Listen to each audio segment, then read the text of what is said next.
បាននិយាយពីស្លម្ជូរព្រៃបងខ្ញុំហ៊ាននិយាយថាអត់មានស្លម្ជូរព្រៃណាដែលឆ្ងាញ់ដូចដាក់ជាមួយនឹងក្រងនេះបងអើយមិនថាបងស្លជាមួយសាច់គោស្លជាមួយសាច់មាន់ទា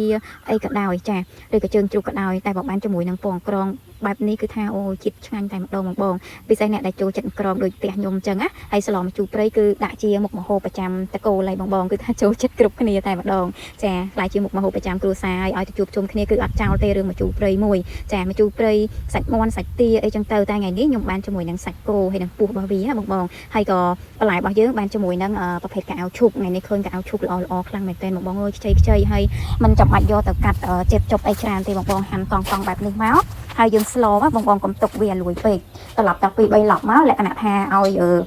កៅឈុបរបស់យើងនៅចិត្តច្រាប់បងគឺថារសជាតិឆ្ងាញ់ខ្លាំងមែនតើបើមិនជាបន្លែរបស់យើងរៀងអាលួយវាអត់សូវមានជាតិអត់សូវឆ្ងាញ់ទេបងតែបើមិនជាលក្ខណៈថានៅចិត្តច្រាប់យើងញ៉ាំជាមួយនឹងពងក្រងបែបនេះទៀតអូយគឺថាជាតិខ្លាំងតែម្ដងហើយសម្រាប់គ្រឿងផ្សំរបស់យើងចាស្លម្ជូរព្រៃគឺមានជាមួយនឹង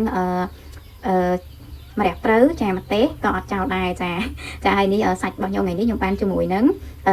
សាច់ខុយបូកជាមួយនឹងពោះលក្ខណៈថាគោខ្ចីបងស្លឆាប់បានញ៉ាំទេអត់ប្របាក់លឹងរបស់យូរហើយទូឯងសំខាន់គឺពងក្រងរបស់យើងគឺរកខ្លួនឯងបានបងអើយល្អមែនតើចាហើយនឹងគ្រឿងរបស់យើងគល់ស្លឹកគ្រៃម្ដេងក្រូចសើចរបស់យើងហ្នឹងណាបងហើយសម្រាប់របៀបស្លក៏អត់មានញ៉ៃអីច្រើនដែរដូចតែរដងចឹងបងចាយើងដាក់ប្រេងឲ្យក្តៅតិចមកយើងលីងគ្រឿងរបស់យើងដែលមានគល់ស្លឹកគ្រៃម្ដេងក្រូចសើចខ្ទឹមក្រហមហើយសម្រាប់គ្រឿងដែលខ្ញុំបុកគឺខ្ញុំបុកតែល្មៀតបុកជាមួយនឹងខ្ទឹមសបងយើងបុកបែបហ្នឹងមកចាកូរឲ្យវាមានក្លិនឈ្ងុយចាយើងដាក់ជាមួយនឹងប្រហុករបស់យើងហើយសម្រាប់ស្លច្រាំប្រហុកបែបនេះបងប្រើប្រហុកសាច់រឹតតែល្អវាអត់មានឆ្អឹងចឹងណាបងចាហើយយើងដាក់ប្រហុករបស់យើងឲ្យកូរឲ្យសព្វមកចាក់ទឹកត្រីតិចមកដាក់ល្ងាស់សាច់របស់យើងចោលជាការស្រេចបងអើយចាសម្រាប់ម្ជូរព្រៃនេះគឺថាខ្ញុំស្លញឹកហ្មងសម្រាប់ផ្ទះខ្ញុំណាគេហៅថាជាម្ហូបដែលប្រចាំគ្រួសារគ្រាន់តែយើងបដូរបន្លែយើងបដូរសាច់ចឹងណាបងទាំងអស់គ្នាចាម្ដងយើងបដូរទៅជាសាច់ទាជាជើងជ្រូកចាទៅជាសាច់មាន់អីចឹងទៅចាថ្ងៃនេះគឺពោះគោជាមួយនឹងសាច់អីចឹងទៅបងហើយបន្លែក៏យើងបដូរទៅតាមនឹងដែរតែអ្វីដែលអត់បដូរគឺពងក្រមបងអើយឲ្យតែបានពងក្រមតែឃើញមុនគេគឺស្លម្ជូរព្រៃនឹងតែម្ដងដោយសារផ្ទះខ្ញុំទាំងតូចទាំងធំទាំងមនុស្សចាស់គឺថាចូលចិត្តខ្លាំងហ្មងណាឲ្យតែមានកម្មវិធីជួបជុំគ្នាអីក៏ដោយគឺអត់ចោលទេរឿងម្ជូរព្រៃនេះមួយបងមិនបានសាច់គោក៏ត្រូវជាមួយនឹងសាច់ទាសាច់មាន់អីដែរគឺអត់ចោលសោះហ្មងចាឥឡូវសាច់របស់យើងរៀងនេះហើយគឺយើងដាក់ជាមួយនឹងគ្រឿងរបស់យើងណាបងចាមានតែស្ករប៊ីចេងទឹកត្រីនឹងឯងហើយខ្ញុំក៏បានបន្ថែមជាមួយនឹងម្សៅស៊ុបបន្តិចផងដែរហើយថ្ងៃនេះខ្ញុំមានថែមជាមួយនឹងទឹកដោះគោចាដាក់ទឹកដោះគោតិចមកដើម្បីឲ្យសាច់របស់យើងមើលទៅលក្ខណៈទន់តំណងញ៉ាំបងទាំងអស់គ្នាចាបងដាក់ខ្ទិះដូងក៏បានតែខ្ញុំអត់ចង់ដាក់ខ្ទិះដូងខ្លាចទលាន់ខ្ញុំដាក់លក្ខណៈទឹកដោះគោបងទឹកដោះគោស្រស់ណាចាខ្ញុំដាក់បែបហ្នឹងមក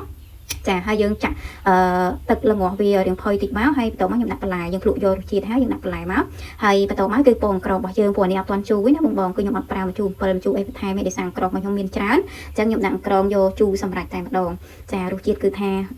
បងមើលទៅរូបភាពទៅបានហើយមិនខ្ញុំនិយាយពីរសជាតិទេតែនេះឲ្យថាមុខនេះបងធ្វើដឹងតែឆ្ងាញ់តែម្ដងពិសេសបានជាមួយនឹងម្ជូរពងក្រងរបស់យើងបែបនេះទៀតហើយបើសិនជាបងអត់មានពងក្រងទេអាចប្រើជាមួយនឹងម្ជូរ7ក៏បានម្ជូរស្លឹកម្កាក់អីក៏បានដែរតាមចំណង់ចំណូលចិត្តតាមអ្វីដែលយើងមានអញ្ចឹងណាបងតែដោយសារខ្ញុំខាងខ្ញុំនេះគឺសបងក្រងហើយជាចំណង់ចំណូលចិត្តរបស់គ្រួសារខ្ញុំផងដែរអញ្ចឹងហើយការស្លម្ជូរព្រៃមួយភាគច្រើនគឺខ្ញុំប្រើក្រងនឹងតែម្ដងហើយបើសិនជាបងចង់បានពណ៌ចាបងអាចថែមប្រេងម្ទេសជាមួយខ្ញុំបានដូចខ្ញុំបានណាគឺខ្ញុំបន្ថែមជាមួយនឹងប្រេងម្ទេសតិចមកគឺថាពណ៌ស្លរបស់យើងកាន់តែស្អាតហើយទំនងញ៉ាំតែម្ដងហើយចុងក្រោយថែមតែជាមួយម្រះព្រៅហើយនឹងម្ទេសរបស់យើងមកបងអើយពេលញ៉ាំញិកម្ទេសហឹលទៀតអូយគឺថាជាតិបាយអស់ពីឆ្នាំងតែម្ដងចាអញ្ចឹងវីដេអូរបស់ខ្ញុំមានតែប៉ុណ្្នឹងទេចាសម្រាប់បងដែលពេញចិត្តកុំភ្លេចជួយ follow page ផងណាចាហើយចង់ឲ្យ admin ធ្វើម្ហូបអីបន្តទៀតកុំភ្លេចជួយ comment នៅក្នុងវីដេអូបន្ថែមផងបងណាអរគុណច្រើនជម្រាបលា